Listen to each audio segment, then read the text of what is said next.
Chief justice Yahya Afridi ने वाज़ेह किया है कि उन्होंने जजेस से कहा सिस्टम को चलने दें, सिस्टम को ना रोकें। वो जस्टिस मियां गुल हसन औरंगजेब को सुप्रीम कोर्ट लाने के हामी हैं।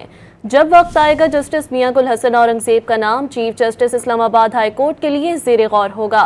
इसी हवाले से मजीद तफसीलात जानेंगे। डॉन न्यूज़ के नुमाइंदे उमर बर्नी हमारे साथ लाइन पर मौजूद हैं। उमर, बताइएगा चीफ जस्टिस ने मजीद क्या कहा?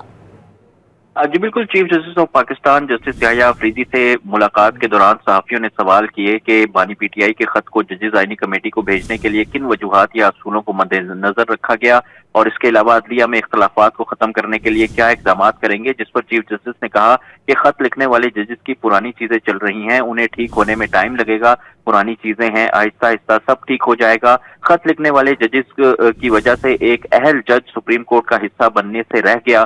चीफ जस्टिस को लिखा जाने वाला खत मुझे मिलने से पहले मीडिया को पहुंच जाता है।